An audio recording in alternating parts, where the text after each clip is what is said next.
പ്രിയപ്പെട്ട കുട്ടി, അധികാര ശ്രേണി അത് എന്തിനും ആയിക്കൊള്ളട്ടെ എപ്പോഴും അത് ദ്വൈതത്തെ ഉണ്ടാക്കും.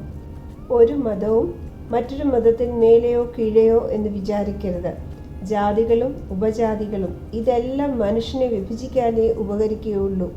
സൃഷ്ടാവ് എന്നുള്ളത് ഒരാളും അത് ആത്യന്തികവും ആകുന്നു. നീ അതിനെ എന്തു പേര് കൊടുത്ത് വിളിച്ചുകൊള്ളുക. അതിന് രൂപമുണ്ടാകുകയോ ഇല്ലാതിരിക്കുകയോ ചെയ്യുക. നീ അതുമായി നിനക്കിഷ്ടമുള്ള രീതിയിൽ ബന്ധപ്പെടുക.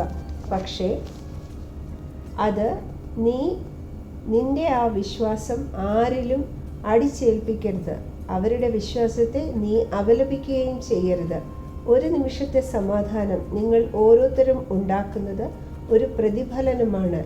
ഈ മാറിക്കൊണ്ടിരിക്കുന്ന ചഞ്ചലമായിരിക്കുന്ന സമയത്ത് എനിക്ക് വേണ്ടി ചെയ്യാവുന്ന ഏറ്റവും വലിയ സേവയാണത്.